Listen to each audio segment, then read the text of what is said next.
இன்று இரண்டாவது படை வீடு திருச்செந்தூர். சிம்மேந்திர மத்தியமம் ராகம். தண்டையணி வெண்டயம் கிண்கிணி சதங்கயம் தன் கழல் சிலம்புடன் கொஞ்சவே நின் தந்தையினை முன்பறிந்து இன்ப உரி கொண்டு நன் சந்தொடமணைந்து நின்றன்பு போல கண்டுர கடம்புடன் சந்த மகுடங்களும் கஞ்சமலர் செங்கையும் சிந்து வேலும் கண்களும் முகங்களும் சந்திரனரங்களும் கண்குளிர எந்தன் முன் தந்தியாவோம் புண்டரிகரண்டமும் கொண்ட பகிரண்டமும் பொங்கியழ வெங்களம் கொண்ட போது பொன்கிரியனன் சிறந்து எங்கினும் வளர்ந்து உன் புண்டரிக தந்தையும் சிந்தை கூற கொண்ட நடனம் பதம் செந்திலும் எந்த முன் கொஞ்சி நடனங்கொளும் கந்த வேளே கொங்கை குரமங்கையின் சந்த மணம் உண்டிடும் கும்பமுனி கும்பிடும் தம்பிரானே கண்களும் முகங்களும் சந்திர நிறங்களும் கண்குளிர எந்தன் சந்தியாவோ கும்பமுனி கும்பிடும் தம்பிரானே. திருச்சிற்றம்பலம். இன்று கந்தர் அலங்காரம் மூன்றாவது பகுதி. மூன்றாவது பகுதிக்கு டாக்டர் மருதப்பண்ணையா வந்திருக்கார். நான் வியந்து பார்க்கக்கூடிய மனிதருள் ஒருவர் அவர். ஏன்னா ஆன்மீகத்தை ஒரு கையிலையும் ஸ்டெதாஸ்கோப் ஒரு கையிலையும் எடுத்துக்கிட்டு இரண்டையும் இரண்டு கண்களாக பாவித்து நடத்தி வருகிறார். ஏன்னா நாம ஒரே லைன்ல இருந்துகிட்டே அந்த லைன்ல போறதுக்கு நமக்கு கஷ்டமா இருக்கு. அவரு டாக்டர் லைன்ல இருந்துகிட்டு அதுவும் ஆப்ரேஷன் பண்ணிக்கிட்டு சைவ சித்தாந்தத்தை படிச்சு திருமுறையை படிச்சு அதுல இருந்து கருத்து எடுத்து இதுல இருந்து கருத்து எடுத்து சிவசிவா இறைவன் திருவருள்.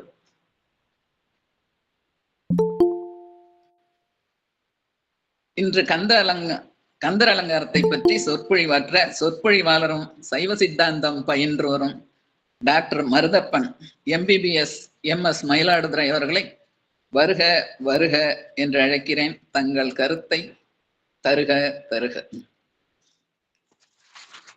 நன்றிமா.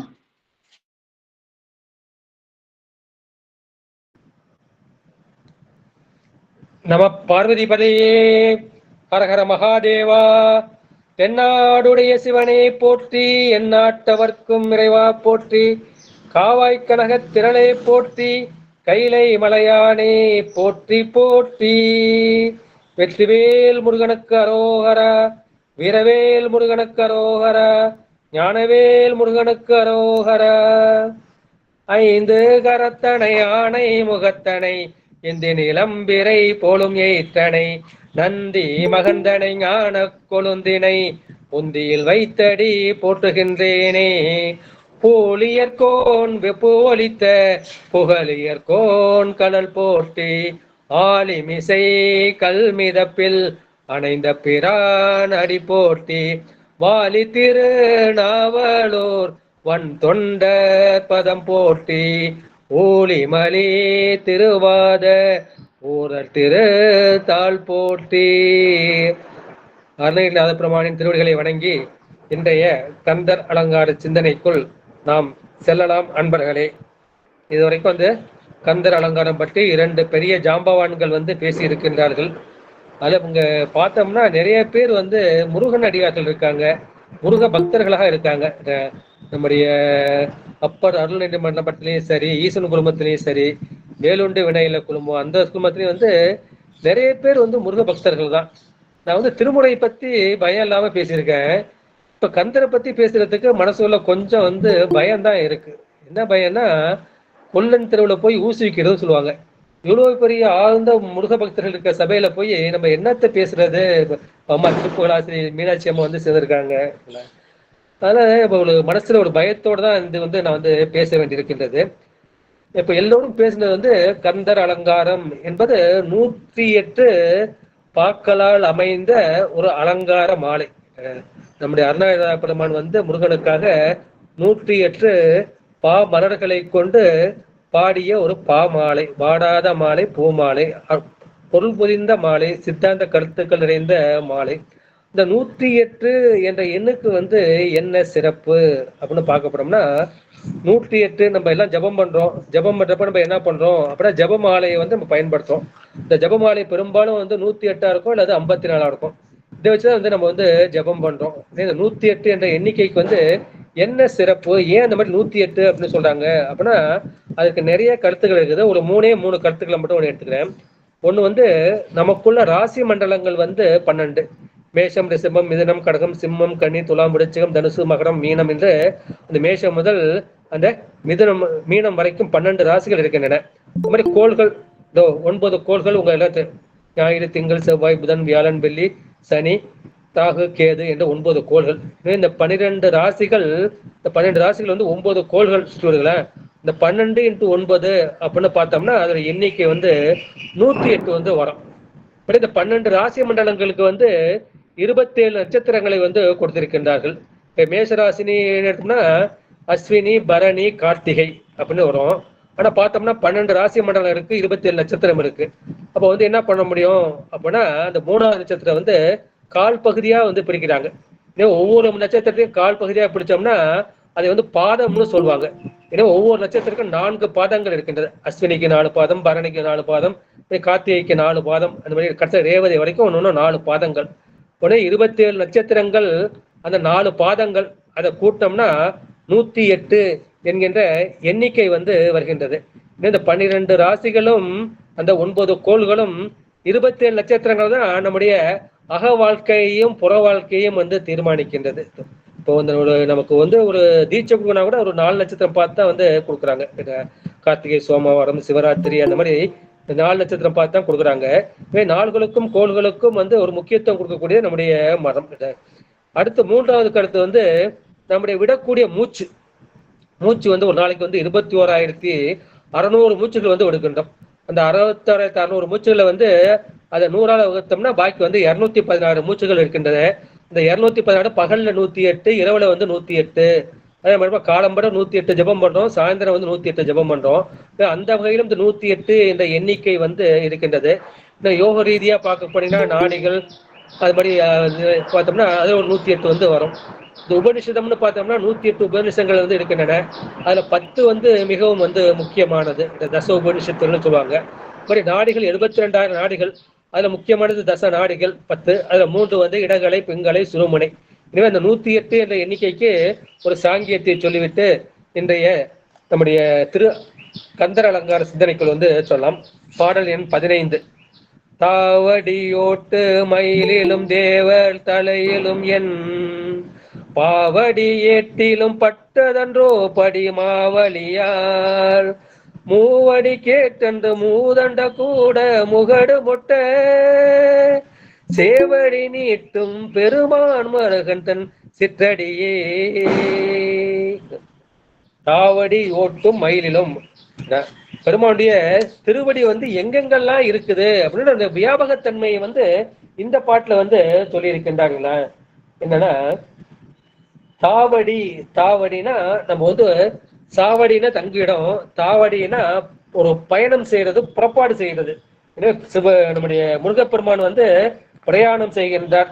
நம்முடைய பக்தர்களை பார்க்க வேண்டும் என்று பிரயாணத்துக்கு என்று போறதுக்கு அவர் பயன்படுத்தக்கூடிய வாகனம் எது? அவருடைய வாகனம் வந்து மயில் வாகனம். இதான் அதே பெருமானுடைய திருவடி வந்து முதல்ல வந்து எங்க படுது அப்படின்னா அந்த மயில் வாகனத்தின் மீது வந்து படுகின்றது. இதுதான் சூர சம்ஹாரம் சொல்லாம சம்னா அழகு, ஹாரம்னா மாலைன்னு சொல்லுவாங்க. அதை சூரன் பெற்ற பெருவாழ்வு என்று சொல்வார்கள். சூரனுக்கு அப்பேற்பட்ட சூரனுக்கு அவனுக்கு வந்து அந்த முதல் திருவடி தீட்சையை வந்து கொடுக்கின்றார். இதனுடைய அடி எங்க படுது? முதல்ல வந்து அந்த மயில் வாகனத்தின் மீது வந்து படுகின்றது. அப்புறம் யாருக்காக வந்து அவர் வந்து சூரனை வந்து அழித்தார்? அந்த தேவர்களுக்கு. எனவே அந்த தேவர்களின் தலையின் மீது இரண்டாவதாக பெருமான் வந்து இந்த திருவடி தீட்சையை வந்து கொடுக்கின்றார். அது மட்டுமா, இப்ப அருணகிரிநாத பெருமான் என்ன சொல்றாரு, நான் வந்து இந்த மாதிரி உன்னை பத்தி திருப்புகழ், கந்தர் அலங்காரம், கந்தர் அனுபூதி, வேல் விடுத்தம், மயில் விடுத்தம், சேவல் விடுத்தம் பழுதுல பாடினேன். அந்த பாட்டுக்கு இல்லையா, நான் எப்படி பாடினேன் அப்படின்னா, நான் பாடல, நீ பாட வச்ச, அதனால நான் பாடினேன். இது உன்னுடைய திருவுருள் தான் என்னை பாட வச்சது. எனவே உன்னுடைய திருவுருள் கொண்டு அடியேன் பாடிய அந்த பாடல்கள், அந்த பாடலுக்கு வந்து அடிகள் இருக்கின்றன, 4 அடிகள் வந்து இருக்கின்றன. அதாவது வரிகள் என்று சொல்லக்கூடாது என்று புலவரையாவது சொல்வார். அது வந்து அடிகள் என்றுதான் சொல்ல வேண்டும். எனவே அடியேன் பாடிய பாடல்களின் அந்த அடிகளை உடைய அப்பெல்லாம் என்ன ஏற்றுதான் எழுதுவாங்க. அந்த ஏட்டின் மீதும் பட்டது.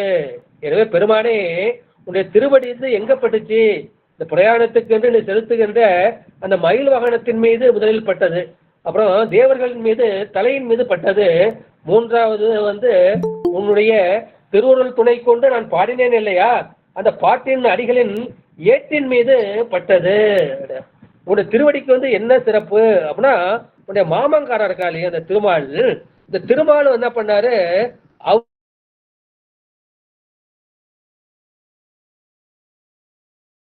எப்படி அளந்தாரு அப்படின்னா, அது மூவடி கேட்கின்ற மாவலி சக்கரவர்த்தி வந்து உங்களுக்கு தெரியும், வேதாந்தத்துல வந்து ஒரு எலி என்ன செய்யுது, அது போய் அந்த எண்ணெயை குடிக்க போகுது, அப்போ மூக்குப்பட்டு அந்த தீ எரிகின்றது. அதற்காக சிவபெருமான் வந்து மகாபலி சக்கரவர்த்தி என்று அவருக்கு வந்து ஒரு ராஜ்யத்தை வந்து கொடுக்கின்றார். அந்த ராஜ்யத்துக்கு வந்து அவர்கள் வந்து தேவர்கள் வந்து இவனுக்கு ராஜ்யம் கொடுக்க கூடாது, அவனை வந்து அழிக்க வேண்டும், அழுத்த வேண்டும் என்று சொல்லி அந்த திருமால்கிட்ட கேட்கிறாங்க. திருமால் என்ன செய்கின்றார்னா, அங்க வாமன அவதாரம் என்கின்ற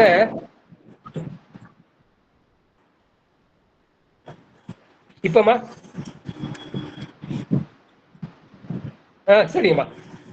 எனவே திருமால் என்ன செய்தாரு அப்படின்னா, அவர் வந்து வாமன அவதாரம் 10 அவதாரங்கள்ல அந்த வாமன அவதாரம் என்ற அந்த குள்ள அவதாரத்தை எடுத்துக்கொண்டு அந்த மாபலி சக்கரத்துக்கு போயிட்டு, என்னுடைய அடிக்கு வந்து என்ன சொல்றோம், எனக்கு 3 அடி நிலம் வேண்டும் என்று போகின்றார். எனவே மாவலிபால் மூவடி கேட்டன்று அப்படின்னு. அப்ப சுக்கராச்சாரியர் சொல்றாரு, இது வந்து வாமன அவதாரம் இருக்கின்றது, இது உன்னை ஏமாற்றுவதற்காக வந்த மாய அவதாரம், இதை நீ நம்பி விடாதே, வந்து திருமாலே வந்து உன்னை அழிப்பதற்காக வந்திருக்கின்றார் அப்படின்னு சொல்றப்ப அவரு வந்து யாசகம் கேட்கிறாரு. அவரு யாசகம் கேட்கிறப்ப அவருடைய கை வந்து கீழே இருக்கு, ஏன் கை வந்து மேல இருக்கு, அப்பேற்பட்ட பெருமையை நீங்கள் தடுக்க வேண்டாம் என்று சொன்னாலும் சுக்கராச்சாரியார் வந்து என்ன செய்கின்றார் அப்படின்னா, அவர் வந்து பார்க்கிறார் நம்முடைய சிஷ்யனை எப்படியாவது காப்பாற்ற வேண்டும் என்று என்ன செய்கின்றார், அந்த கெண்டியின் மூலம் தான் தண்ணி வந்து தார வைப்பாங்க, அந்த கெண்டியை வந்து அடைத்துக் கொள்கின்றார். அப்பொழுது நம்முடைய திருமால் வந்து வாமனாரத்தில் ஒரு தர்ப்பையை கொண்டு அதை கண்ணை வந்து குத்தி விடுகின்றார். குத்தி அதை அந்த மூவடியை வந்து கேட்கின்றார். அந்த மூவடியை கேட்டு முதல் அடி வந்து இந்த பூலோகத்துல வைக்கிறாரு, 2வது அடியை வந்து அந்த வான் மீது வந்து வைத்து விடுகின்றார். 3வது அடிக்கு என்ன கேட்கிறப்ப மகாபலி சொல்றான், என் தலை மீது நீங்க வந்து வச்சிருங்க அப்படின்னு கேட்கிறாரு. மூவடி கேட்டென்று அதான் வந்து திரிவிக்ரம அவதாரம் என்று சொல்வார்கள். திரிவிக்ரம அவதாரத்துல வந்து அவர் என்ன செய்யறாரு, முதல் அடியை வந்து மண் மீதும் 2வது வந்து மேல வந்து வானத்துல வைக்கிறார் இல்லையா, அப்ப அந்த 224 கோணங்கள் அதில் உள்ள அந்த அண்டங்கள் 100 அண்ட கூடம் முகடு முட்ட, அப்போது சேவடி நீட்டும் அந்த திருவடி வந்து வளர்ந்து கொண்டே போயிருக்கின்றது. அப்பேற்பட்ட பெருமானுடைய மருமகன் ஆகிய உன்னுடைய சிற்றடியே என்று முதல் பாடல வந்து சொல்லி இருக்கின்றார்கள். எனவே உன்னுடைய திருவடி வந்து என்ன செய்கின்றது, எனக்கு வந்து பாவாடி ஏற்றிலும் பட்டி இருக்கின்றது. எனவே என்ன சொல்ல, அது உன்னுடைய வியாபக பெருமை என்று இருக்கின்றது. எனவே நமக்கு முக்கியமானது எது அப்படின்னா, நமக்கு வந்து திருவடி தீட்சை தான் மிக மிக முக்கியமானது. இனிமே திருவடி தீட்சைக்காக நம்ம எல்லாரும் இயங்கிக்கிட்டு இருக்கோம். இனிமே திருவடி தீட்சைப்பட்டது நம்முடைய அருணகிரிநாத பெருமான் எழுதிய எல்லா பாடல்களின் ஏட்டிலும் வந்து பட்டிருக்கின்றது என்று சொல்லுகின்றார்கள். திருவடி என்பது என்ன? திருவடி என்பது நான் எனது அற்ற இடம்தான் திருவடி. நான் என்கின்ற அந்த அகங்காரமும் எனது என்ற மமகாரமும் யான் எனது அற்ற இடம்தான் திருவடின்னு சொல்லுவாங்க. அப்பேற்பட்ட திருவடி தான் நமக்கு வந்து வேணும். நம்ம பார்க்க போனோம்னா இந்த திருமால் வந்து அந்த மூவடி அளந்ததை வந்து ஆழ்வார்கள் வந்து நிறைய பாடினாங்க. அதுல வந்து ஆச்சரியம் எதுவும் இல்லை. ஆனா நம்முடைய மாணிக்க வாசக பெருமான் இருக்கிறியா, அவர் வந்து பாடியிருக்கின்றார். ஆழ்வார்கள் கூட அந்த அளவுக்கு ரசிச்சு பாடல, இவரு பாடியிருக்காரு இல்லையா, போற்றி திருவகள்ல வரும். நான் முகன் முதலா வானவர் தொழுதேல் ஈரடியாலே மூல கலந்து நாட்டிசை முழுவரும் ஐம்புலன் மலர போற்றிசை கதிர்முடி திருநெடுமாறன் அடிமுடி அறியும் ஆதரவதனில் கடுமுரண் ஏனம் ஆகி முன் கலந்து ஏழ்தளம் உருவ இடந்து பிணைத்து ஊழி முதல்வ சேசே என்று வலுத்தியும் காண மலரடி இணைகள் வலுத்துதற்கு எளியாய் வார்கடல் உலகில். நாம் வந்து வலுத்துவதற்கு எளிதாக அந்த சிவபெருமானுடைய திருவடி எப்படி நமக்கு கிடைச்சதோ, அடியார்கள் கிடைச்சதோ, அது போல முருகப்பெருமானின் திருவடிகள் எங்க இருக்கின்றது? இந்த அருணகிரிநாதர் எழுத எல்லா பாவாடி ஏற்றிலும் இருக்கின்றது. அது பெருமானின் சர்வ வியாபகத்தன்மை இதற்குள் இருக்கின்றது என்ற கருத்தை வந்து இந்த முதல் பாடல் வந்து பார்க்கின்றோம். அடுத்து இரண்டாவது திருப்பாடல் 16வது.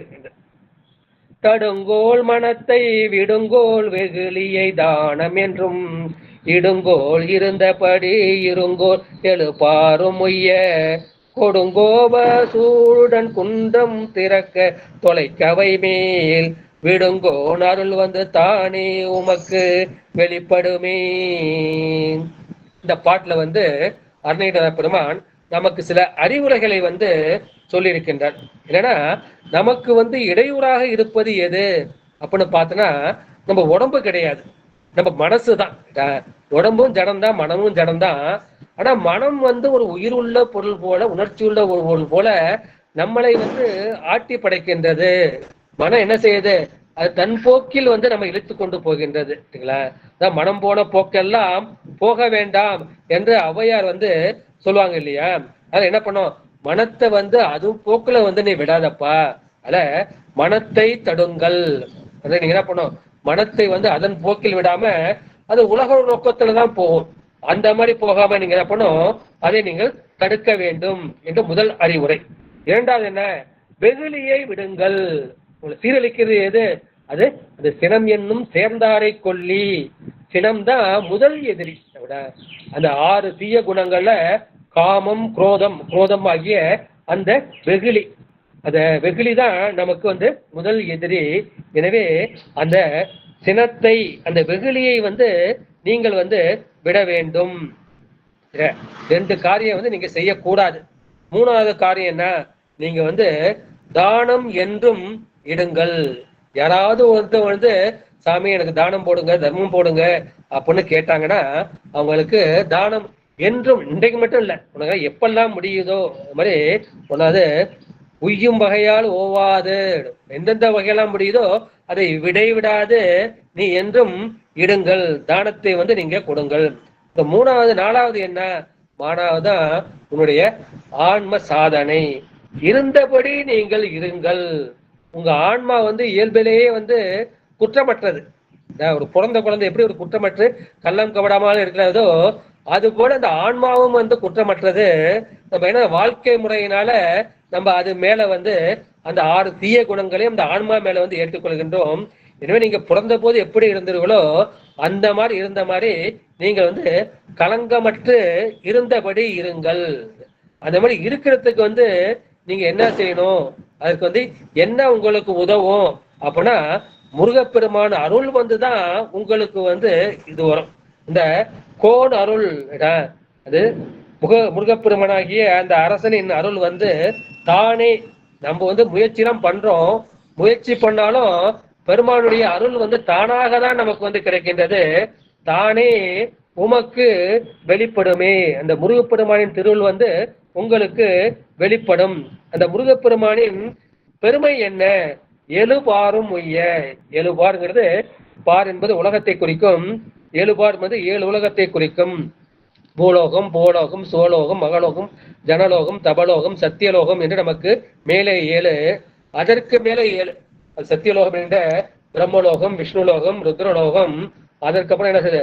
மகேஸ்வரலோகம், சதாசிவலோகம், சக்திலோகம், சிவலோகம். அந்த மாதிரி மேல 7 மேல போயிட்டே இருக்கு. கீழே வந்து அதல விதல சுதல தராதல பாதாள என்கின்ற கீழ உலகங்கள் இருக்கின்றது. எனவே முருகப்பெருமான் வந்து இந்த ஒரு உலகத்துக்கு மட்டும் செய்யல, அந்த 7 இருக்கக்கூடிய எல்லா உலகங்களும் உய்யும்படிதான் அவர் என்ன செய்யினாரு, கொடுங்கோப சூருடன். அந்த சூரபத்மன் எப்படி வரான், கொடும் கோபத்தோடு வந்து வருகின்றான். அந்த கொடும் கோபத்தோடு வருகின்ற அந்த சூரபத்மனுடன் அவர் என்ன செய்கின்றார், அவர் வந்து குன்றம் திறக்க, குன்றம்ங்கிறது அந்த கிரௌஞ்சகிரி என்கின்ற அந்த மலையை அதை பிளந்து அதை தொலைக்க, அது வந்து தூள் தூளாகப்பட்டு அழியும்படி வைவேல், வைனா அது அழகு அல்லது கூர்மையை குறிக்கும், அந்த அழகிய கூர்மையான அந்த வேலை விடக்கூடிய அந்த முருகப்பெருமானின் திருவுருளானது தானாகவே வந்து உங்களுக்கு என்ன செய்யும், வெளிப்பட்டு உங்களை ஆட்கொள்ளும் என்பது இந்த பாடலின் திரண்ட கருத்து. எனவே நம்ம என்ன செய்யணும், இந்த பாட்டு வந்து ஒரு மனதுக்கு வந்து ஒரு அறிவுரை சொல்ற மாதிரிதான் இது அமைஞ்சிருக்கு. இதை இந்த பாட்டு வந்து சொல்லி இருக்கின்றார்கள். எனவே இது அருள் வந்து எப்படி வரும், அருள் வந்து தானாதான் வரும். நம்ம வந்து முயற்சி செய்யலாம். முயற்சி செய்யறப்ப என்ன செய்யறோம், நம்ம சரியை கிரியை யோகம் என்ற 3 வழிகள் வந்து முயற்சி செய்யறோம். யோகத்துல போறப்ப மூலாதாரம், சுவாதிஷ்டானம், மணிப்புடகம், அநாகதம், விசுத்தி ஆகிய இந்த 6வது சக்கரம் வரைக்கும் தான் ஒரு ஆன்மா வந்து முயற்சி செய்யலாம். அது போல ஒரு குருவும் வந்து அந்த அளவுக்கு தான் வந்து ஒரு வழிகாட்டலாம். இதை தாண்டி இதுக்கு மேல கொண்டு போகணும் அப்படின்னா அங்க வந்து அந்த சிவன் அருளோ முருகன் அருளோ தான் உங்களை என்ன செய்யும், இந்த ஆக்கிய சக்கரத்துல இருந்து சகஸ்ராரத்துக்கும் அதை தாண்டி அந்த துவாதசாந்த பெருவழிக்கும் அழைத்து செல்லக்கூடியது எதுன்னா அந்த பெருமானுடைய திருவருள். அது தானாக வருகின்றது. பெருமான் வந்து இந்த ஆன்மாவின் மேல் வந்து இறக்கப்பட்டு அவன் என்ன செய்கின்றான், இவ்வளவு செய்ய பண்ணியிருக்கானே, இவ்வளவு கிரியை பண்ணியிருக்கானே, இவ்வளவு யோகம் பண்ணியிருக்கானே அப்படின்னு பெருமான் வந்து கருணைப்பட்டு இறக்கப்பட்டு அந்த அருளை வந்து நமக்கு வெளிப்படுத்துகின்றான். அந்த அருள்மலையை நம்மேல் வந்து பொழிகின்றான். அதை தான் நம்ம வந்து சக்தி நிபாதம் என்று சொல்கின்றோம். நிபாதம் என்றால் வீழ்ச்சி. அப்போது இந்த சக்தியின் திருவுருள் எப்படி இருக்கின்றது, இந்த ஆன்மாவில் வந்து ஒரு அருவி போல கொட்டுகின்றது. அந்த அருவி போல கட்டவுடனே அந்த தீவிரதர சன்னிதத்தை வாழ்ந்தோம் ஞானத்தை கொடுத்து பெருமான் வந்து தன்னுடைய திருவடி மேல் வந்து, எனவே இது வந்து ஆன்ம முயற்சியால் அல்ல, இது பெருமான் வந்து அந்த அருளை கொடுப்பதால். இதான் தானே வந்து தலையெழுத்து ஆட்கொண்டவர்களும் வான்பார் கடல் பாடி என்று மாணிக்க வாசகர் வந்து பாடுவார். இதை போலதான் இதே ஒரு பாட்டு வரும் இல்லைங்களா, திரு உந்தியார்ல, அகலமாய் யாவரும் அறிவறிது அப்பொருள் சகலமாய் வந்தது என்று உந்தி பெற தானாக தந்தது என்று உந்தி பெற. பெருமான் எப்படி இருக்கின்றான், அவன் வந்து அகலமாய், களம்னா உருவத்தை குறிக்கும், அகலம்னா உருவமற்றது. பெருமான் வந்து உருவமற்று இருக்கும் போது என்ன செய்ய யாராலையும் அறிய முடியாது. அறிவறிது அப்பொருள், இந்த அப்பொருள்ங்கிறத என்ன சொல்றாங்கன்னா தத்து பதத்துக்கு விளக்கம். தத்துவமசி என்பதற்கு தத்து என்பது அதை குறிக்கும். அதோட அப்பொருளா மாபாடின்னு பாடுவார். அங்கே அப்பொருள்ங்கிற தத்து பொருள் தான் சொல்லுவார். பெருமான் வந்து அந்த அப்பொருளா இருக்கிறப்ப யாராலையும் வந்து அறிய முடியாது. அவன் என்ன பண்றான் அப்படின்னா சகலமாய் வந்தது என்று உந்திய பெற. சகலம், களம்னா உருவம், அவன் சகன கூடிய, சோமாஸ்கந்தர்னா அது உமையோடும் கந்தனோடும் கூடிய உருவம். அது அப்புறம் சகலமாய் அந்த உருவத்தோடு கூடி வருகின்றான். அவன் என்ன சொல்றான், தானாக தந்தது என்று உந்திய பெற. பெருமான் வந்து அந்த அருளை வந்து தானாக தருகின்றான் என்ற அந்த கருத்தை வந்து நம்ம திரு உந்தியார்லையும் வந்து பார்க்கிறோம். எனவே தானே உமக்கு வெளிப்படுமே என்ற கருத்தை வந்து இந்த 2வது பாட்டிற்கு வந்து நம்முடைய அருணகிரிநாத பெருமான் வந்து கொடுத்து இருக்கின்றார்கள். 3வது பாடல், பாடலின் 17. வேதாகம சித்திர வேலாயுதன் வெச்சி பூத்த தண்டை பாதாரம் இந்த மரணாக அல்லும் பகலும் இல்லா சூதானதத்த வெளிக்கே ஒளித்து சும்மா இருக்க போதாயினி மனமே தெரியாததொரு பூதற்குமே. வேதாகம சித்திர வேலாயுதன் என்று சொல்கின்றார்கள். எனவே நமக்கு வந்து பிரமாண நூல் எது அப்படின்னா 2 தான். அது பெருமான் சிவபெருமான் கொடுத்தது. அந்த 1 வந்து வேதம், 2வது வந்து ஆகமம். வேதம் வந்து பொது, ஆகமம் வந்து சிறப்பு. அப்பேற்பட்ட அந்த வேதங்களும் ஆகமங்களும் எதை குறிக்கின்றது அப்படின்னா அது சித்திர வேல். சித்திரம்னா அந்த அழகான சித்திரப்பதுமை என்று சொல்வார்கள் இல்லையா, அந்த சித்திரம் போன்ற அழகான அந்த வேலாயுதத்தை தரித்தவன் அவன் என்ன செய்கின்றான், அவனுடைய பாதாரவிந்தம், அவனுடைய பாதம் இருக்கின்றது, அது எப்படி இருக்கின்றது, அரவிந்தம் போல இருக்கின்றது. அரவிந்தம் என்பது தாமரையை வந்து குறிக்கும். அந்த பாதாரத்தில் அவர் என்ன அடைஞ்சிருக்காருன்னா அங்க வெற்றி பூக்கள், அந்த வெற்றி பூக்கள் போட்ட அந்த மாலையை வந்து அணிந்திருக்கின்றார். இரண்டாவது தண்டை என்னும் அணிகலனை அணிந்திருக்கின்றார். அந்த பாதம் வந்து செந்தாமரை மலர் போன்ற திருவடிகள். இந்த திருவடிக்கு என்ன பண்ணும், அதை அரணாக உனக்கு வந்து காவல் எது, உனக்கு துணை எது அப்படின்னு கேட்டினா அந்த பாதார விந்தம், அந்த மலர் போன்ற தாமரை மலர் போன்ற அந்த பாதம் தான் உனக்கு அரணாக பாதுகாப்பாக இருக்கின்றது. அந்த மாதிரி நீ அந்த பாதத்தை நீ சார்ந்தால் ஆன்மா வந்து சார்ந்ததன் வண்ணம் இல்லையா. எனவே அந்த பாதார விந்தத்தை, அந்த திருவடியை நீ சார்ந்தால் அப்ப என்ன செய்யும், உனக்கு வந்து நான் என்கின்ற அந்த அகங்காரமும் எனது என்ற மமகாரமும் போய்விடும். இந்த யானும் எனதும் போயிடுச்சுன்னா அப்ப நீ என்ன இருக்க அப்பனா உனக்கு வந்து நீ சுத்த நிலைக்கு போயிடுவ. நீ கேவல நிலையில கிடந்த பெருமான் உண்மையில கருணைப்பட்டு சகல நிலைக்கு கொண்டு வந்துட்டாரு. அப்போ வந்து சுத்த நிலைக்கு போயிடுவ. உனக்கு வந்து கேவல நிலை முழுக்க முழுக்க இருளா இருக்கும். உனக்கு சகல நிலை பகலும் உண்டு இரவும் உண்டு. சுத்த நிலைக்கு போட்டா அங்க வந்து உனக்கு வந்து அங்க அல்லாகிய இரவும் இருளும் இருக்காது, பகலாகிய வெளிச்சமும் இருக்காது. அது வந்து அல்லும் பகலும் அற்ற இடம், அது சூதானது அற்ற வெளிக்கே, அது நல்ல நெறி, அது இரவும் பகலும் அப்படி அது மறப்பும் கிடையாது நினைப்பும் கிடையாது. அந்த இடத்துல உனக்கு வந்து மறப்பு நினைப்பு அந்த அற்ற அந்த பரவெளியில நீ என்ன செய்கின்றார்கள், அது உனக்கு சூதான அற்ற வெளிக்கு, சூதுனா அந்த வஞ்சகம், அந்த வஞ்சகமும் கிடையாது. அப்பேற்பட்ட வெளிக்கு ஒளித்து சும்மா இருக்க நீ என்ன பண்ற, அங்க போயிட்டு நீ ஒண்ணுமே செய்ய வேண்டாம், நீ சும்மா இருந்தாலே போதும். சரிங்களா, அது மாதிரி சும்மா இருந்தாலே உனக்கு போதாய் இனி மனமே, மனமே நான் உனக்கு அறிவுரை சொல்லிருக்கேன். நீ சும்மா இருந்தாலே போதும், உனக்கு எல்லாமே கிடைக்கும். இது யாதொரு பூதர்க்குமே, பூதர்ங்கிறது உயிரை வந்து குறிக்கும், எந்த உயிருக்கும் வந்து இது தெரியாது என்ற கருத்தை வந்து இந்த பாட்டில் வந்து அவர் வந்து சொல்லி இருக்கின்றார். எனவே இந்த இடத்துல நம்முடைய மாணிக்கவாசகர் வந்து சொல்லியிருப்பார். என்ன சொல்லிருப்பா, என்னை நான் என்பதறியேன் பகல் இரவாவதும் அறியேன், மனவாசகம் கடந்தான் என்னை மத்தோன் உன்மத்தனாக்கி. அப்ப என்னன்னா எங்க வந்து நான்கிறது கிடையாது. அப்போது ஆன்மா வந்து தன்னை வந்து அறியாது, ஆன்மா போதும் சுத்தமாக அற்றிவிடும். எனவே என்னை நான் என்பது அறியேன், பகல் இரவாவதும் தெரியேன். அங்க பகலும் இல்ல இரவும் இல்ல. அப்ப அங்க என்ன, அங்க மனசும் கிடையாது வாக்கும் கிடையாது. அந்த பாசக்கருவியாகிய அந்த மனமும் வாக்கும் வந்து அட்டுப்போன இடம். மனவாசகத்தை அது வாக்குக்கு அப்பாற்பட்ட இடம், மனத்திற்கு அப்பாற்பட்ட இடம். அவன் எப்படி அப்ப வந்து நான் எப்படி இருப்பேன்னா அதை ஒரு பைத்தியம் பிடித்த நிலை போல, இது ஆன்மீக போதைன்னு சொல்லுவாங்க. அந்த ஆன்மீக பித்து ஆன்மீக பைத்தியம் அந்த நிலைக்கு வந்து நாம் வந்து போற்றி விடுவோம். அப்பொழுது நமக்கு கிடைப்பது எது அப்படின்னு நமக்கு அந்த சிவானந்தம் என்கின்ற அந்த பேரானந்தம் வந்து அந்த நிலையில வந்து நம்ம மூழ்கி இருப்போம். அந்த நிலைக்கு நீ என்ன பண்ணும், நீ வந்து சும்மா இருந்தா வந்து போதும், வேற இன்னும் நீ எதுவும் வந்து செய்ய வேண்டாம்.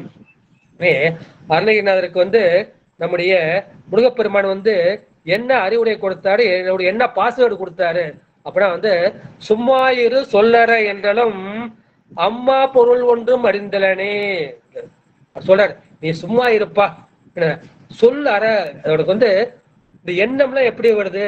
அது வந்து சொல்லாதான் வருது. இந்த மாதிரி பண்ணிட்டானே, இந்த மாதிரி பண்ணிட்டானே, துரோகம் பண்ணிட்டானே அப்படிங்கிற எண்ணம் தான் நம்ம மனசுல வந்து ஓடுது. அது சொல்லாதான் ஓடுது. எனவே என்ன வாய் மூடி மௌனமா இருக்கிறது பெருசு இல்ல, மனோமௌனம் என்கின்ற அந்த மௌனம் வேணும். ஆனா மனசுல நீ சும்மா இரு, நீ வாயை வந்து மூடிக்கிட்டு நீ சும்மா இரு சொல்லறேன்றாலும் அம்மா பொருள் ஒன்றும் அறிந்தலனே. அம்மாங்கிறது ரெண்டு வகையா சொல்லலாம். அம்மாங்கிறது ஆச்சரியப்படி, அம்மாடி எப்பேற்பட்ட காரியம் பண்ணிட்டான் அப்படின்னு சொல்ல இல்லையா? அம்மாங்கிறது ஆச்சரியமாக சொல்லக்கூடலாம்.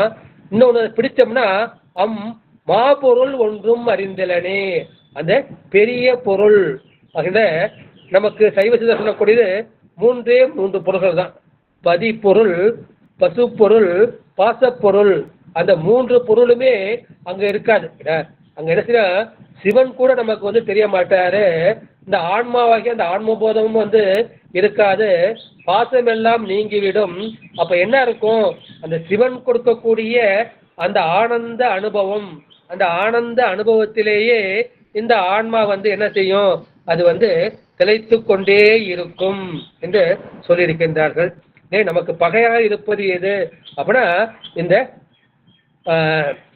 மனமும் அதில் உள்ள அந்த 6 தீய குணங்கள், காமம், குரோதம், லோபம், மோகம், மதம், மாச்சரியம் என்கின்ற அந்த 6 தீய குணங்கள். கோபத்தை சொன்னதுனால மற்ற 6ஐயும் அவர் வந்து சொல்லி இருக்கின்றார். எனவே அந்த வெகுளி முதலான அந்த 6 தீய குணங்களையும் நீங்கள் வந்து விட வேண்டும். மனத்தை வந்து நீங்கள் வந்து தடுக்க வேண்டும். அதுதான் நம்முடைய மாணிக்க சொல். மாறி நின்றனை மயக்கிடும் வஞ்ச புலனைந்தின் வழி அடைத்த முதே ஊறி நின்ற நுழையலு பரஞ்சோதி உள்ளவா காண வந்தருளாய். மாறி நின்று என்னை மயக்கிடும் வஞ்ச புலனைந்து, இந்த வழங்க புலனைந்து மஞ்சனையை செய்ய விலங்கு மனத்தால் என்ற சிவபுராணத்திலேயே பாடுவார் இல்லையா? எனவே இந்த 5 புலன்களும் மனதின் வயப்பட்டு என்ன செய்கிறது? நம்மை வந்து உலகத்தில் வந்து மயக்குகின்றது. மாறி இந்த சிவநெறிக்கு மாறுபடும் சூரரை சிவநெறிக்கு மாறுபட்டு உலக நெறியிலே நம்ம செலுத்துது. அதை மயக்குது. உலக மயக்க நமக்கு நல்லாதான் இருக்கும். மாறுபட்டு அஞ்சனை வஞ்சிப்பையான் உன் மணிமலர்த்தால்னு அது நிறைய இடத்துல வந்து பாக்குறோம். எனவே அந்த மனத்தை வந்து நீங்கள் என்ன செய்யணும்? அதை மயங்காமல் நீங்கள் தடுக்க வேண்டும். இந்த மாதிரி செஞ்சேன்னா தானம் இட வேண்டும். அப்ப நீங்க சும்மா இருந்தாலே போதும், பெருமான் வந்து உங்களுக்கு தானே வந்து அந்த அருளை வாரி வழங்குவான். எனவே எப்படி இருக்கணும்? உடல் வந்து அசையக்கூடாது, மனம் வந்து அசையக்கூடாது, நாக்கு வந்து அசையக்கூடாது, மூச்சு விடுவது கூட உங்களுக்கு வந்து தெரியக்கூடாது. அது வந்து கேவல கும்பகம்னு செய்வாங்க. அது நிலைக்கு போயிட்டோம்னா மூச்சு போகுதா வருதா நமக்கு மூச்சு மேல கவனமே இருக்காது. அது ஆட்டோமேட்டிக்கா அந்த கேவல கும்பகத்துல வந்து போய்விடும். பூரகம், ரேசகம், கும்பகம்னு சொல்றப்ப அந்த கேவல தானாகவே கும்பகம் வந்து வந்துவிடும் என்று சொல்லியிருக்கின்றார்கள். அப்புறம் யோக ரீதியா பார்த்தோம்னா அத சூளுடன் குன்றம் திறக்க. குன்றம் என்பது மலையை குறிக்கும். நமக்கு மலையாக இருப்பது எது அப்படின்னா இந்த தலைப்பகுதி தான். இந்த தலைப்பகுதி என்ன இருக்குது? இந்த உச்சந்தலையில சகசாரம் என்று ஒன்று இருக்கின்றது. அந்த பிறந்த குழந்தைக்கு பார்த்தோம்னா அந்த உச்சிக்குழி வந்து தொடக்கம், கைப்பட்டா வந்து அது துடிக்கும். இந்த 2 வயசு வரைக்கும் அந்த குழந்தை வந்து எப்படி இருக்கும் அப்படின்னா வந்து ரொம்ப தெய்வீகமா இருக்கும். புன்னகை, பேச்சு, செயல் எல்லாமே ஒரு தெய்வீகமா இருக்கும். அது 2 வயசுல என்ன செய்யும்? அது படிப்படியாக வந்து அடிபட்டு போய்விடும். அடைபட்டு போன உடனே என்ன செய்யணும்? அதை வந்து திறக்க வேண்டும். அதை திறக்கிறதுக்கு என்ன செய்யணும்? அந்த பெருமானுடைய அந்த ஞானவேல் இருக்கின்றதையா, இந்த சகசிராரத்தை வந்து என்ன அந்த ஞானவேல் வந்து திறக்குது, குருவின் மூலமாக திறக்கின்றது. அப்போது என்ன செய்ய, நம்ம துவாதசாந்தம் என்கின்ற அந்த 12 அங்கத்துக்கு மேலே உள்ள அந்த அருள், சிவன் அருள், திருவருள் வந்து என்ன செய்யும்? நம்முடைய சகசிராரம் வழியாக பாய்ந்து இந்த ஆங்கை, விசுத்தி, அநாகதம், மணிப்புரகம், சுவாதிஷ்டானம், இந்த மூலாதாரம் என்ற எல்லா சக்கரங்களும் போயிட்டு நம்ம தெய்வீகமாக மாறிவிடுவோம் என்று அந்த ஒரு யோக கருத்தும் இந்த பாட்டில் வந்து பெறப்படுகின்றது. அடுத்த 3வது பாடலாகிய 18வது பாடல். வையிற் கதிர்வடி வேலோனை வாழ்த்தி வரிங்கற்கென்றும் நோயில் பிளவள வேணும் பகிர்மின்கள் உங்கற்கிங்கன் வெய்யிற்கொதுங்க உதவா உடம்பின் வெறு நிழல் போல் கையில் பொருளும் உதவாது காணும் கடைவழிக்கே. பைங்கிறத நம்ம ஏற்கனவே வந்து பார்த்துட்டோம் இல்லைங்களா. பைனா கூர்மை அல்லது அழகு. அந்த அழகான கதிர்கள், இந்த பிரகாசிக்கக்கூடிய வடிவேல், அழகிய வேல், அந்த வடிவேலோனை நீங்க என்ன செய்யணும், வாழ்த்தி வரிங்கற்கென்றும். நிறைய பேர் வந்து வறுமையில வந்து இருக்காங்க. அந்த வறுமையில உள்ளவங்களுக்கு நீங்க என்ன செய்யணும், உங்க கையில வந்து அரிசி இருக்கு, உங்களுக்கு நல்ல அரிசியை போடுறது கூட வந்து மனசு வரல, அது நொய் அரிசி இருக்கும் இல்லையா, அது இருக்கிறப்ப நொய் அரிசி இருக்கும். அந்த நொய் அரிசியில ஒரு பிளவு அளவேனும் கொஞ்சமாவது நீங்க என்ன செய்யணும், அதை வந்து நீங்கள் பகிர்ந்து உண்டு செய்யுங்கள். பகிர்மின் இந்த மாதிரி இது மாதிரி கொடுத்தீங்கன்னா என்ன செய்யணும், எல்லாம் எனக்கு எனக்குன்னு நீங்க வச்சுக்காதீங்க, யான் எனதுங்கிற அந்த எண்ணத்தை நீங்க வச்சுக்காதீங்க. அப்ப என்ன பகிர்ந்து உண்டீங்கன்னா நீங்க என்ன பண்ணீங்க, இந்த பொருளை வச்சுட்டு இப்ப வாழ்ந்துடலாம் அப்படின்னு நீங்க நினைக்கிறீங்க.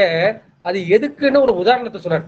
என்ன உதாரணம்னா, வெயிற்கும் உதங்க உதவா உடம்பின் வெறு நிழல் போல்.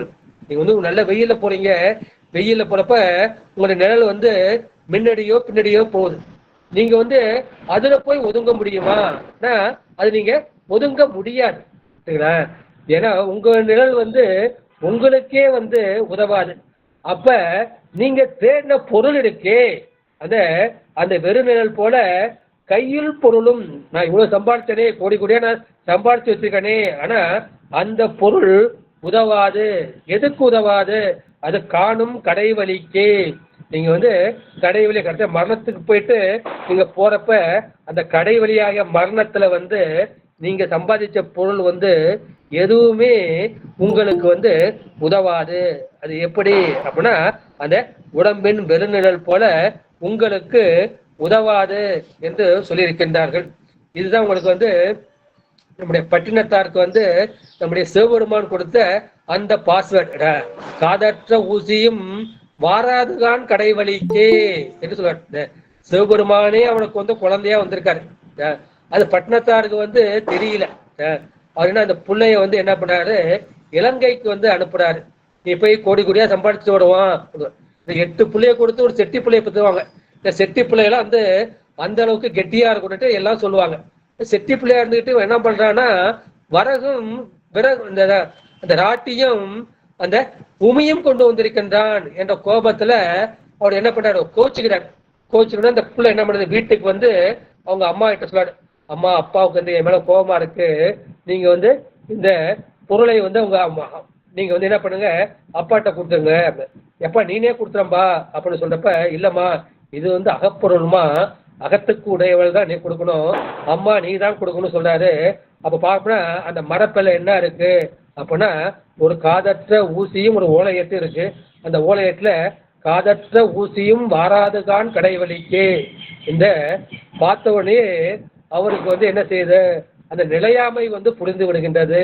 ஐயோ, இந்த கோடி கோடியா சம்பாதிச்சாலும் என்ன செய்யுது, இந்த கடைசிக்கு வந்து உதவாது அப்படி என்ன ஒன்றாலும் என்ன பண்றாரு, உடனே என்ன செய்யறாரு, ஒரு துண்டை மட்டும் இடுப்புல கட்டிக்கிட்டு குடியிருந்த விட்டு கொள்ளையிடுங்கள் என்று அந்த நிலையாமை வந்து உணர்ந்து விடுகின்றார்.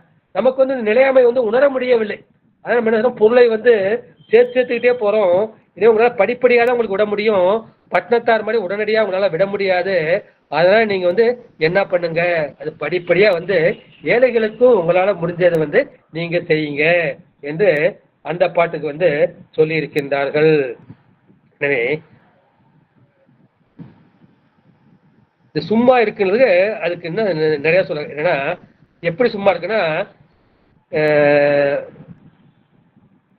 நம்ம மௌன ஒரு பாட்டு அதில் பார்த்துக்கலாம். அடுத்து 19வது திருப்பாடல். சொன்ன கிரவுஞ்ச கிடி ஊடுருவ தொலைத்தவை வேல் மன்ன கடம்பின் மலர் மாலை மார்ப மௌனத்தை ஒற்று நின்னை உணர்ந்து உணர்ந்து எல்லாம் ஒருங்கிய நிற்குணம் போண்டு என்னை மறந்திருந்தேன் இறந்தே விட்டது உடம்பே. இப்படி இந்த உலகத்துல வந்து நீங்க வந்து எப்படி வாழணும் இப்ப பட்னத்தார் வந்து சொல்றாரு, செத்தாரை போல தெரி. உலகத்துல செத்த வந்து நடைப்படமா இருக்கான்னு சொல்லுவாங்க இல்லையா. ஆனா ஞானிக்கு எப்படின்னா அவன் உடம்பு வந்து செத்த உடம்பு தான். இது அந்த செத்த உடம்பு போல இறந்தே விட்டது உடம்பே. இந்த உடம்பு என்ன ஆச்சு அப்படின்னா இறந்து போய்விட்டது. அதற்கு வந்து என்ன செய்ய, அந்த ஆன்ம போதம் வந்து அற்று விட்டது. இந்த ஆன்ம போதம் ஆனால இது என்ன செய்யுது, அது ஒரு இறந்த உடல் போல காணப்படுகின்றது. செத்தாரை போல திரி என்று நம்முடைய பட்டினத்தார் வந்து சொல்வார்கள். அதுக்கு நீ என்ன செய்யணும் அப்படின்னா, சொன்ன கிரௌஞ்ச கிரி ஊடுருவ. கிரௌஞ்சம்னா கிரௌஞ்ச மலை, கிரினா மலை, அந்த மலை வந்து ஊடுருவ. எனவே அதை வந்து ஊடுருவும்படி தொலைத்த, அதை உள்ள மலையை தொலைத்த வைவேல், அழகிய கூர்மையான வேல். அந்த கிரௌஞ்சகிரி எப்படி இது, அது சொர்ணம். சொர்ணம் சொர்ணத்தை வந்து குறிக்கும். சொர்ணம் தான் அங்க சொர்ணம்னு மாறி இருக்கு. அந்த சொர்ணமான தங்கமயமான கிரௌஞ்சகிரி ஊடுருவ அந்த தொலைத்த வைவேல் மன்ன கடம்பின். அந்த வேலுக்கு மன்னவனாகிய முருகப்பெருமான் அவன் என்ன செய்கின்றான், கடம்பின் மலர் மாலை. வெற்றி பூவை பார்த்தோம். இப்போ வந்து பெருமானுக்கு பிடித்தது கடம்ப பூக்கள். அந்த கடம்ப மலர் மாலையை மார்பில் அணிந்திருக்கின்றார். அந்த மார்பை அணிந்த நம்முடைய முருகப்பெருமானே, நான் என்ன செய்யணும், நான் வந்து மௌனத்தை உற்று, எனக்கு வந்து வாக்கு மௌனம் வேணும், மனோ மௌனம் வேண்டும். அந்த மௌனத்தை உணர்த்து என்ன செய்யறான், மௌனத்துலதான் நம்ம வந்து இறைவனை வந்து உணர முடியும். மௌனத்தை விட்டு நின்னை உணர்ந்து, அந்த சிவபெருமானாகிய உன்னை, முருகப்பெருமானாகிய நின்னை உணர்ந்து, ஒரு தடவை இப்ப நான் உணர்ந்து, பாசக்கரிகளால் உணர்ந்து, அப்புறம் ஆத்ம போதத்தால் உணர்ந்து, உணர்ந்து உணர்ந்து எல்லாம் ஒருங்கிய, எல்லாம் வந்து அந்த வேல் போல ஆழ்ந்து அகன்று கூர்மையாக இருக்கின்றது இல்லையா, அது ஒருங்கிய நிற்குணம் பூண்டு. இப்ப என்ன 3 குணம் போட்டு பாடாப்படுத்துது. சத்துவகுணம், ரஜோகுணம், தமோகுணம். தமோகுணம் வந்து நமக்கு வந்து சோம்பலை வந்து கொடுக்கின்றது. ராஜச குணம் வந்து நம்மளை செயலை செய்ய வைக்கின்றது. செயலை செய்ய நமக்கு என்ன, இந்த காமம், குரோதம், லோபம், மோகம், மத மாத்திரத்தை வந்து கொடுக்கின்றது. சத்துவகுணம் வந்து நமக்கு வந்து சாந்தத்தை கொடுக்கின்றது. இருந்தாலும் அந்த 3 குணத்தையும் வந்து நான் கொடுக்க வேண்டும். அந்த 3 குணம் வந்து நமக்கு எங்கே கிடைக்கின்றது, அந்த ஆன்ம தத்துவத்துல முதலாகிய அந்த பிரகிருதி மாயை இருக்கின்றது. அந்த பிரகிருதி மாயையில் தான் நமக்கு சத்துவம், ரஜஸ், தமோ என்கின்ற அந்த குணங்கள் இருக்கின்றது. அதற்கு கீழே உள்ள 24 தத்துவங்கள் என்ன செய்கின்றது, அந்த முக்குண வயப்பட்டதுதான். எனவே அந்த முக்குணத்தையும் விட்டு நான் எப்படி செய்யணும், நிர்குணத்துக்கு போக வேண்டும்.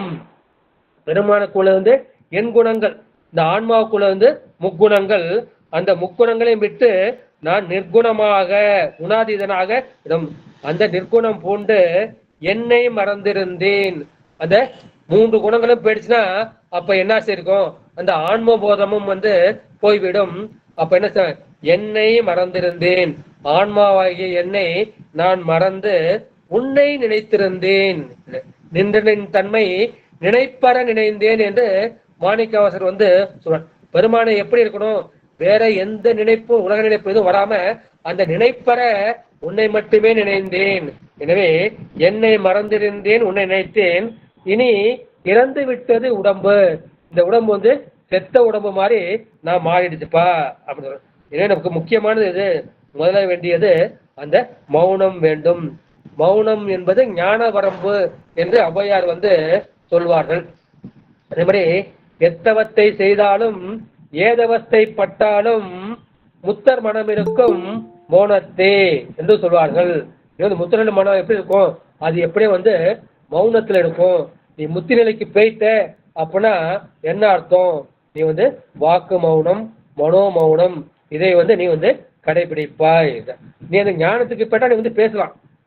அந்த இடத்துல பேசுறது வந்து அது இடையறா மௌனம் என்று ரமண மகரிஷி வந்து பேசுவார். இப்போ வந்து மனசு பேசாது, அப்ப இறைவன் வந்து உங்கள் மூலமாக பேசுவான். நீ பேசாத போது இறைவன் பேசுகின்றான் என்று ஒரு பழமொழி இருக்கின்றது. எனவே நீ வந்து ஆன்ம போதத்தால் பேசாத போது அப்போது பரபோதத்தால் சிவபோதத்தால் அந்த சிவஞான கருத்துகள் உன் மூலமாக வெளிப்படும். எனவே நீ என்ன செய்யணும், அது மௌனத்தை உட வேண்டும். மௌனத்தை விட்டால் நீ இறைவனாகிய முருகனை வந்து நீ உணரலாம், மற்றவர்களுக்கும் நீ வந்து உணர்த்தலாம். அப்போது உன் மனம் வந்து ஒருங்கிவிடும், உன்னுடைய குணம் வந்து நிர்குணமாக இருக்கும், நீ வந்து உன்னை மறந்திருப்பாய், உடம்பு வந்து இறந்து விட்ட உடம்பு போல செத்தாரை போல திரியும் என்ற கருத்தை வந்து இந்த பாட்டுல வந்து இவர் வந்து சொல்லியிருக்கின்றார்கள். அடுத்து 20வது திருப்பாடல்.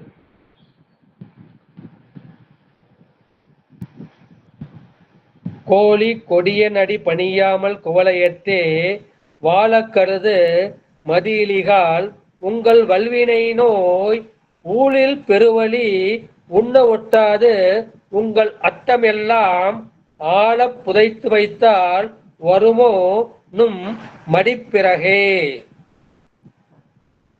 கோழிக்கொடியன், கோழிக்கொடியன் என்பது கோழியை சேவலை கொடியாக உடைய நம்முடைய முருகப்பெருமான். அவனுடைய அடி பணியாமல், அவனுடைய திருவடியை நீ வந்து பணியாமல் என்ன செய்த, கோலையத்தே இந்த பூ உலகத்திலே வாழ கருதும் மதியிலிகால், எனக்கு எதுக்கியா கடவுளை போய் நான் எதுக்கு வணங்கணும் அப்படியே அந்த மாதிரி நாஸ்திகம் பேசிக்கிட்டு வாழ கருதக்கூடிய மதியிலிகால், மதின அறிவு, அறிவில்லாதவர்களே, உங்களுடைய வல்வினை நோய், அந்த வினையாகிய நோய் அது என்ன செய்யும், ஊழில் பெருவழி உண்ண ஒட்டாது. திருவள்ளுவரியா, ஊழில் பெருவழி யாதுல மற்றொன்று சூழினும் தான் முந்துரும். அந்த ஊழ் தான், ஊழ் என்பது நம்முடைய பிராரப்த வினை. அந்த பிராரப்த வினை தான் நமக்கு வந்து ஊழாக வந்திருக்கின்றது. அதை தான் ஊழ் அல்லது உணவாகாது என்று நம்முடைய சித்தியார்ல வந்து பார்த்திருக்கோம். அந்த ஊழ் தான், அதில் பிராப்த வினை தான் நமக்கு வந்து உணவாக போகமாக வருகின்றது. இதுதான் ஆங்கூழால் அவையவை ஆகும். ஆகக்கூடிய கூழ், இந்த ஆகக்கூடிய உனக்கு நல்ல காலம் வர்றப்ப என்ன செய்யுது அப்படின்னா, நல்லது எல்லாம் வருது, ஏற்கனவே நீ வந்து புண்ணியம் பண்ணிருக்க, நல்வினை பண்ணிருக்க, அது நன்மை வந்து தரும். அவை போங்கூழால் பொருள் புகை போகும். நீ வந்து பாவம் பண்ணிருக்க, தீவினை பண்ணிருக்க, அதை பயன உன்னை விட்டு என்ன செய்யும், பல சொந்தங்கள் வந்து போய்விடும், பொருள்கள் வந்து போய்விடும். எனவே அந்த ஊழ் தான் உன்னை வந்து இயக்குகின்றது. அந்த ஊழில் பெருவழி யாதுல, அந்த ஊழை போல வலிமையானது எதுவும் கிடையாது. மற்றொன்று சூரியனும் தான் முந்துரும், அந்த ஊழ் தான் வரும். அதான் இந்த கோவலன் கதையை வந்து சொல்லுவாங்க. மதுவிலே போய் அவன் வந்து இறந்துபட வேண்டும் என்கின்ற ஊழ் வந்து அவனுக்கு வந்து இருக்கின்றது. அதான் நீங்க என்ன பண்ணுவாங்க, உங்ககிட்ட காசு இருக்கு, அந்த காசு இருந்தாலும் என்ன செய்யுது, உண்ண ஒட்டாது. எதுனா சாப்பிட்டா காசு செலவாகி போயிடுமே அப்படின்னு அந்த காசு கட்டுவாங்க, காசு சேர்த்து சேர்த்து அதை புதைச்சி வைப்பாங்க. அது உங்கள் அர்த்தம் எல்லாம், அர்த்தம் என்பது அர்த்தம் என்ற வடமொழியுடைய அந்த தமிழ் பொழுது. அது அறம் பொருள் இன்பம் வீடுன்னு சொல்லுவாங்க. அந்த வடமொழி வந்து தர்மம் அர்த்தம், அர்த்தம்னா அந்த பொருளை குறிக்கும். உங்கள் அர்த்தம் எல்லாம், நீங்கள் கஷ்டப்பட்டு தேடிய அந்த பொருள் எல்லாம் அது ஆழ புதைத்து வைத்தால், இங்க புலி தோண்டி நம்ம ஆழமாக புதைத்து வைத்தால் அது வருமோ நும் மடிப்பிற்கே. நீங்க இறந்து போன பிறகு அது என்ன செய்யும், அது உங்க பின்னாடி வந்து வருமா என்று சொல்லுவாங்க. அர்த்தமும் வாழ்வும் அகத்து மட்டே. நீங்க கூட அந்த அர்த்தமாகிய பொருளும் சரி, நீங்க வந்து வாழ்வும் சரி, அது அகத்து மட்டே உங்க வீட்டோட முடிஞ்சோம். மொய் அழுகிய மாதரம் வீதி மட்டு. இந்த பெண்கள்லாம் என்ன பண்ணுவாங்க, அவங்க வந்து அந்த வீதி வரைக்கும் அழுதுகிட்டே வந்து வருவாங்க. உங்க பையன் வந்து சுடுகாட்டு வரைக்கும் வருவான். அதுக்கு பின்னாடி உங்களுக்கு யாரு வரும், பற்றி தொடரும் இருவினை பாவ புண்ணியங்களே. அப்ப அந்த இருவினை தான், அந்த பாவ புண்ணியம் தான் உங்களை வந்து தொடர்ந்து வரும். எனவே நீங்க என்ன செய்யணும், இந்த அர்த்தத்தெல்லாம் பொருளை எல்லாம் நீங்க வந்து தோண்டி ஆழ புதைக்காதீர்கள்.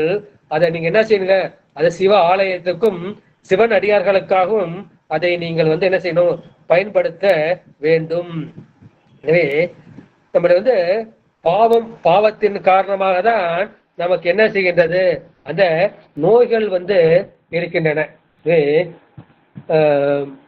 முன்னம் நீ செய் பாவத்தால் மூர்த்தி பாதம் சிந்தியாது இன்னமும் நீ இடமைப்பட்டு இருப்பது என்ற, இன்னமும் நீ கஷ்டப்படுறியே. ஏன்னா முன்னம் செய் பாவத்தால், நீங்க ஏற்கனவே பண்ண அந்த பாவத்தினால மூர்த்தி பாதம் சிந்தியாது, இந்த முருகப்பெருமான் திருவடியோ சிவன் திருவடியோ உங்களை சிந்திக்க விட்டாது. அது சிந்திக்க விட்டாதான் என்ன செய்யும், அதை உங்களை கெட்ட வழிக்கு அழைச்சிட்டு போயிடும். எனவே அந்த வல்வினை நோய், அந்த வினைங்கிற நோய் உங்களை இழுத்து செல்லும் என்ற கருத்தை இந்த பாட்டுல சொல்லியிருக்கின்றார்கள். அடுத்து 21வது திருப்பாடல், நிறைவு பாடல். மரண பிரமாதம் நமக்கில்லையாம் என்றும் வாய்த்த துணை கிரண கலாபியும் வேலும் உண்டே கிண்கிணி முகுள சரண பிரதாப சசிதேவி மாங்கல்ய தந்துரச்ச பரண கிருபாகர ஞானாகர சுரபாஸ்கரனே. நமக்கு மரண பிரமாதம் நமக்கில்லை. நம்ம இறப்பு மரணம் இதை பற்றிய பயம் நமக்கு கிடையாது. அடியார்களாகிய நமக்கு கிடையாது. ஏன்னா எனக்கு துணை இருக்கு. என்ன துணை இருக்கு அப்படின்னா, யாம் என்றும், எனக்கு என்றும் வாய்த்த துணை, ஒரு துணை வாய்ச்சிருக்கு. அது என்ன? கிரண கலாபியும். கிரணம் என்பது ஒளிக்கிரணங்களை குறிக்கும். அந்த ஒளி பொருந்திய கலாபி என்பதை மயில குறிக்கும். ஒளி பொருந்திய அந்த மயிலும் வேலும், அந்த வேலும் நமக்கு வாய்த்த துணையாக இருக்கின்றது. வாய்த்த துணை கிரணகலாபியும் வேலும் உண்டே. அப்புறம் என்ன சொல்ற? கிண்கிணி முகுல சரண பிரதாப. நம்முடைய பெருமான் காலில் தண்டை அணிஞ்சிருக்காங்க இல்லையா, அது தண்டை கிண்கிணி என்கின்ற சப்தத்தை அளிக்கின்றது. அப்பேற்பட்ட சரணங்களை பாதங்களை உடைய பிரதாபத்தை பொருந்தியவனே சசிதேவி. சசிதேவி என்பவள் இந்திரனின் மனைவி. அவனுடைய மனைவியுடைய மாங்கல்யம் தந்து, இந்த மாங்கல்யத்தை காப்பாற்றி தந்தவர் யார் என்றால் நம்முடைய முருகப்பெருமான் தான்.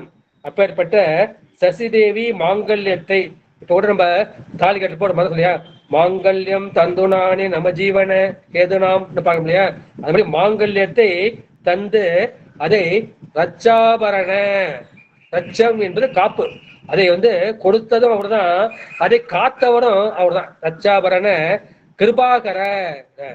கிருபாகர, கரன்னா செய்பவன். இது தினத்தை செய்பவன் தினகரன் பாக்குறோம். அதே நமக்கு நன்மையை செய்பவன் சங்கரன். எனவே கிருபாகர, அந்த கருணையை செய்யக்கூடியவன் நீதான். கருணை மட்டுமா நீ செய்வ? கருணை மட்டும் எனக்கு போதுமா? எனக்கு பத்தாதுப்பா, வேற என்ன வேணும்? எனக்கு ஞானாகர, எனக்கு ஞானத்தை கொடுக்கக்கூடிய ஞான பண்டிதனும் நீதான். சுர பாஸ்கரனே. சுரன் என்றால் தேவர்களை குறிக்கும். பாஸ்கரன் என்பது அந்த சூரியனை குறிக்கும். எனவே அவன் தேவர்களுக்கு சூரியன் போன்று ஒளி கொடுப்பவனாகிய முருகாப்பெருமானே, எனக்கு என்ன செய்யுது? எனக்கு செத்து போடுவோமோ என்கின்ற பயம் கொஞ்சம் கூட கிடையாது.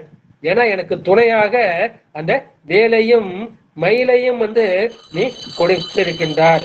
அந்த வேலும் மயிலும் இருப்பதாய் இந்த மரண பயம் என்ன செய்ய அந்த அடியார்களுக்கு கிடையாதப்பா என்று சொல்லிட்டு, பெருமானே நீ எனக்கு எப்படி நீ சசிதேவிக்கு மாங்கல்யத்தை கொடுத்து அதை காப்பாற்றி கொடுத்தாயோ, அது போல என்னையும் நீ காப்பாற்ற வேண்டும். அதுக்காக உன்னுடைய கருணை வேண்டும், உன்னுடைய கிருபை வேண்டும். கருணாகரா, கிருபாகரா, ஞானாகரா, அதுக்கு என்ன செய்யணும்? எனக்கு ஞானத்தையும் நீ கொடுக்க வேண்டும். சுர பாஸ்கரனே, அந்த தேவர்களுக்கு பாஸ்கரனாக, அந்த சிவசூரியனாக இருக்கக்கூடியது. நம்ம இந்த அனுஷ்டானத்துல சமயத்துல என்ன பண்றோம்? நம்ம செய்யறதெல்லாம் அந்த சிவசூரியனை தான் வழிபடுகின்றோம். அந்த சிவசூரியனுக்கு ஒரு அடையாளமாக நம்முடைய முருகப்பெருமானும் இருக்கின்றார் என்ற கருத்தை சொல்லி, நேரம் கருதி இன்றைய இந்த கந்தர் அலங்கார சிந்தனையை இத்துடன் நிறைவு செய்கின்றேன். பொறுமையுடன் கேட்ட அடியார் பெருமக்களின் திருவுகளை வணங்குகின்றேன். ஆறிரு தடந்தோள் வாழ்க, அறுமுகம் வாழ்க, வெற்பை கூறுசை தனிவேல் வாழ்க, குக்குடம் வாழ்க, செவ்வேல் ஏரிய மங்கை வாழ்க, யானைதன் நடங்கு வாழ்க, மாறிலா வள்ளி வாழ்க, வாழ்க சீரடியார் எல்லாம், வாழ்க சீரடியார் எல்லாம். திருச்சிற்றம்பலம், தில்லையம்பலம், சச்சவேசா, சிவசிதம்பரம், சிவசுப்பிரமணியோம், சிவசுப்பிரமணியோம், சிவசுப்பிரமணியோம். அடியார் பெருமக்கள் தங்கள் கருத்துக்களை வந்து பதிவு செய்யலாம்.